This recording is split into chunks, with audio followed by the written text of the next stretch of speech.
Hello friends, कैसे हैं आप सब। स्वागत है आपका यूपीएससी एट होम प्रविशा के यूट्यूब प्लेटफॉर्म पे। हम जो यूपीएससी और यूपीपीसीएस की मेंस आंसर राइटिंग कर रहे हैं, जिसमें हमने जो टारगेट रखा है डेली 5 क्वेश्चन की आंसर राइटिंग करने का, उसी सीरीज़ में हमारे ये क्वेश्चन है जीएस पेपर 6 से। आप लोगों को हमारी जो मेंस की सीरीज़ चल रही है कैसी लग रही है, हमारे कमेंट सेक्शन में ज़रूर बताइएगा। क्वेश्चन को हम देखेंगे, उत्तर प्रदेश सरकार की कल्याणकारी योजनाएं एवं उनकी भूमिका को समझाइए। क्वेश्चन क्या पूछा गया है, उत्तर प्रदेश सरकार के कल्याणकारी योजनाओं एवं उनकी भूमिका को बताना है। सबसे पहले हम इसका इंट्रो देखेंगे। इंट्रो में हमने क्या लिखा है कि उत्तर प्रदेश सरकार समावेशी विकास की प्राप्ति हेतु एकीकृत कल्याणकारी योजनाओं का क्रियान्वयन करता है।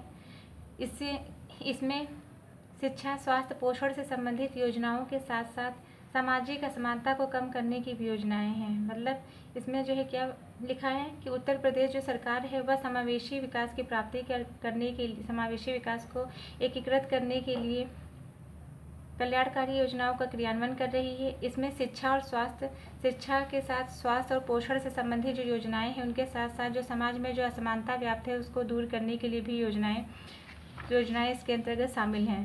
पहला क्या है, फर्स्ट जो देखेंगे, इसमें जो क्वेश्चन का जो मेन बॉडी का पार्ट है उसमें क्या है, कल्याणकारी योजनाएं जो हैं। जो पहली योजना है किससे संबंधित है, कृषि से संबंधित है। कृषि से संबंधित योजनाओं को देखेंगे। दिव्यांगजनों के कल्याण हेतु जो योजनाएं बनाई गई हैं, या रोजगार से संबंधित योजनाएं हैं। वृद्धजनों के कल्याण से संबंधित योजनाएं, महिला और बाल विकास से संबंधित योजनाएं, इन सभी के बारे में हम देखेंगे। इसके जो कृषि से संबंधित योजनाएं हैं, उसके अंतर्गत जो पहली योजना है वो क्या है, उत्तर प्रदेश कृषि निर्यात नीति 2019। इसके अंतर्गत जो है यह क्या बात करती है कि 2024 तक निर्यात को 2 गुना करना, कुल कृषि निर्यात को 35,000 करोड़ रुपए तक ले जाना है। इसमें जो है क्या बात करती है कि जो उत्तर प्रदेश की कृषि निर्यात नीति है 2019 का, इसका जो मुख्य उद्देश्य है वह क्या है, राज्य से कृषि निर्यात को बढ़ावा देना और किसानों की जो आय है उसमें वृद्धि करना। इस नीति के तहत कृषि उत्पादों और प्रोसेस्ड सामानों के निर्यात के लिए कई तरह के प्रोत्साहन और अनुदान दिए जाते हैं। नेक्स्ट क्या है, मुख्यमंत्री कृषक दुर्घटना योजना। ये 2020 से शुरुआत, इसकी स्टार्टिंग कब की गई, 2020 से की गई। किसान की दुर्घटनावश मृत्यु होने पर 5 लाख रुपये तथा दिव्यांग होने पर 2.5 लाख रुपये तक का मुआवजा दिया जाएगा। मुख्यमंत्री जो कृषक दुर्घटना कल्याण योजना है 2019 की, यह उत्तर प्रदेश सरकार के द्वारा किसानों के लिए शुरू की गई एक योजना है। इस योजना का उद्देश्य दुर्घटना के कारण मृत्यु या दिव्यांगता की स्थिति में किसानों और उनके परिवारों को वित्तीय सहायता प्रदान करना है। यह योजना 14 सितंबर 2019 के बाद होने वाली दुर्घटनाओं पर लागू होगी। इसके अंतर्गत जो राशि दी जाती है वह कितनी है, सहायता राशि। योजना के तहत दुर्घटना में मृत्यु होने पर 5 लाख रुपये और दिव्यांगता की स्थिति में 2.5 लाख रुपये तक की सहायता प्रोवाइड कराई जाएगी। नेक्स्ट हम देखेंगे आत्मनिर्भर कृषक समन्वय योजना। इसमें क्या है, किसानों की आय में वृद्धि करने से संबंधित है। यह जो किससे संबंधित है, किसानों की आय में वृद्धि करने से संबंधित है। आत्मनिर्भर कृषक समन्वित विकास योजना के तहत प्रदेश किसानों को कृषि क्षेत्र में अधिक उत्पादन करने के साथ साथ उन्हें आत्मनिर्भर और सशक्त भी बनाया जाएगा। इसके अंतर्गत उत्तर प्रदेश की स्थिति में सुधार करने के लिए उत्तर प्रदेश आत्मनिर्भर कृषक समन्वित योजना का विकास किया गया है। फिर क्या है, दूसरी जो योजना है ये हमने देखी, कृषि से संबंधित योजना है, जिसके अंतर्गत जो पहली है उत्तर प्रदेश कृषि निर्यात नीति 2019। दूसरी क्या है, मुख्यमंत्री कृषक दुर्घटना कल्याण हेतु योजना है। नेक्स्ट है आत्मनिर्भर कृषक समन्वय योजना। अब हम देखेंगे दिव्यांगों के कल्याण के लिए जो योजनाएं बनाई गई हैं। दिव्यांग एवं कुष्ठावस्था पेंशन योजना। दिव्यांग व्यक्तियों के कल्याण के लिए कई सरकारी योजनाएं और पहले मौजूद हैं। इन योजनाओं का उद्देश्य शिक्षा, स्वास्थ्य और आर्थिक सहायता, सामाजिक समावेशन जैसे क्षेत्रों में दिव्यांग व्यक्तियों के जीवन को बेहतर बनाना है। ये जो है किससे संबंधित है, दिव्यांग छात्रों को मुफ्त और अनिवार्य शिक्षा का अधिकार प्रोवाइड कराती हैं। उन्हें विशेष स्कूल तथा मुख्य धारा के स्कूलों में शिक्षा प्राप्त करने का विकल्प देती हैं। सरकार जो है विकलांग बच्चों के लिए शिक्षा में बाधाओं को दूर करने के लिए परिवहन, वास्तुकला और पाठ्यक्रम में संशोधन जैसी सुविधाएं प्रदान करती हैं। नेक्स्ट क्या है, रोजगार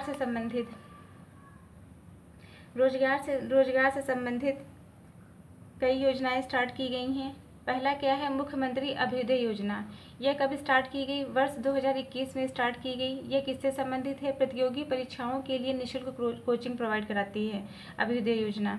नेक्स्ट क्या है, कौशल सतरंग योजना, युवाओं को कौशल प्रशिक्षण प्रदान करने से संबंधित है। कौशल सतरंग योजना यह उत्तर प्रदेश सरकार के द्वारा युवाओं को विभिन्न प्रकार के कौशल प्रशिक्षण प्रदान करने, उन्हें रोजगार के अवसर प्रदान करने के उद्देश्य से शुरू की गई है।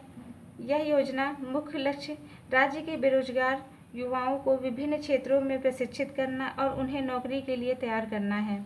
फिर क्या है, नवीन छतरी योजना, अनुसूचित जाति के गरीब व्यक्तियों के सर्वांगीण विकास से संबंधित है यह। फिर हम नेक्स्ट देखेंगे वृद्धजनों के कल्याण के लिए कौन सी योजनाएं चलाई जा रही हैं। पहले क्या है, इंदिरा गांधी राष्ट्रीय वृद्धावस्था पेंशन योजना।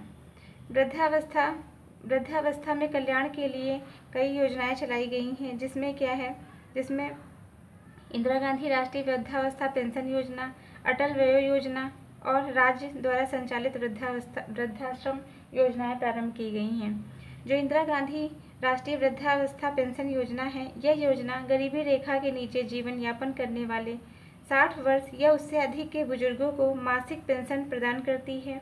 60 से 79 वर्ष की आयु के लोगों को 200 रुपये और 80 वर्ष से अधिक आयु के लोगों को 500 रुपये तक की मासिक पेंशन दी जाती है इसके अंतर्गत। और जो अटल वयो अभ्युदय योजना है, यह योजना वरिष्ठ नागरिकों के कल्याण के लिए शुरू की गई है, जिसमें स्वास्थ्य, आश्रय, वित्तीय सहायता जैसी कई सेवाएं शामिल हैं। नेक्स्ट हम देखेंगे महिला और बाल विकास के लिए कौन सी योजनाएं प्रारंभ की गई हैं, जिसमें पहली जो है मिशन शक्ति अभियान। इसको ये क्वेश्चन हमने डिटेल में देखा था इसके बारे में, मिशन शक्ति के बारे में, तो इसको हम फिर से देखेंगे। मिशन शक्ति क्या है, मिशन शक्ति महिलाओं की सुरक्षा के लिए, महिला शक्ति सुरक्षा और सशक्तिकरण के लिए एक सरकारी योजना है। इसका उद्देश्य महिलाओं और लड़कियों को उनके समग्र विकास और सशक्तिकरण के लिए अल्पकालीन और दीर्घकालीन सेवाएं प्रदान करना है। यह योजना महिलाओं के खिलाफ हिंसा को रोकने, उनका मुकाबला करने और महिलाओं को सशक्त करने पर केंद्रित है। नेक्स्ट क्या है, उत्तर प्रदेश भाग्य लक्ष्मी योजना।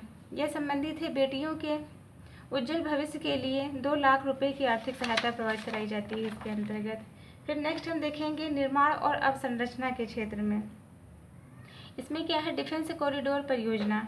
डिफेंस कॉरिडोर मतलब रक्षा गलियारा एक विशेष क्षेत्र होता है जहां सैन्य उपकरणों और हथियारों के निर्माण, अनुसंधान और विकास पर ध्यान केंद्रित किया जाता है। इसका मुख्य उद्देश्य देश की रक्षा आवश्यकताओं को पूरा करने के लिए घरेलू उत्पादन को बढ़ावा देना और रक्षा उद्योग को आत्मनिर्भर बनाना है। इसका लक्ष्य क्या है, रक्षा क्षेत्र में आत्मनिर्भरता हासिल करना, आयात पर निर्भरता को कम करना।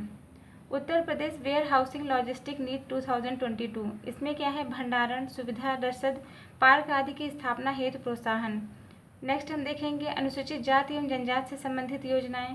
पहली क्या है, राजकीय आश्रम पद्धति विद्यालय का संचालन। दूसरी क्या है, निःशुल्क बोरिंग योजना। यह किससे संबंधित है, उत्तर प्रदेश के लघु एवं सीमांत किसानों को खेती में बोरिंग कराने के लिए आर्थिक सहायता प्रोवाइड कराई जाती है इसके अंतर्गत। तो ये हमने देखी कुछ कल्याणकारी योजनाएं जो सरकार के द्वारा, उत्तर प्रदेश सरकार के द्वारा प्रारंभ की गई हैं। किस लिए प्रारंभ की गई, यह शिक्षा से संबंधित, स्वास्थ्य पोषण से संबंधित और सामाजिक असमानता को कम करने के लिए प्रारंभ की गई हैं। फिर क्या है, कल्याणकारी योजनाओं की भूमिका क्या है। पहला है सशक्त राज्य निर्माण में सहायक है, राज्य को सशक्त बनाने में सहायक है, मानव संसाधन के निर्माण में सहायक है, पलायन की प्रवृत्ति को रोकने में सहायक है, अर्थव्यवस्था में भागीदारी की भावना को बढ़ाने में सहायक है, बेरोजगारी गरीबी दूर करने में सहायक है और मानव गरिमा को बढ़ाने में सहायक है, समानता न्याय के मूल्यों की प्राप्ति करने में सहायक है। तो ये हमने देखा कि कल्याणकारी राज्य की क्या भूमिका है। अब हम इसका कंक्लूजन देखेंगे। उपर्युक्त विवेचन से यह स्पष्ट होता है कि उत्तर प्रदेश सरकार विभिन्न कार्यक्रमों और योजनाओं के माध्यम से सभी वर्गों के विकास में बेहतर ढंग से भूमिका निभा रही है। तो ये हमारा क्वेश्चन कंप्लीट होता है जो कि हमने लिया था जीएस पेपर 6 से। आप लोगों को हमारी जो ये मेंस की सीरीज चल रही है कैसी लग रही है हमारे कमेंट सेक्शन में ज़रूर बताइए। तो ऐसे ही पढ़ते रहिए, लाइफ में आगे बढ़ते रहिए, यूपीएससी एट होम प्रविशा के साथ मेंस आंसर राइटिंग करते रहिए। Thank you.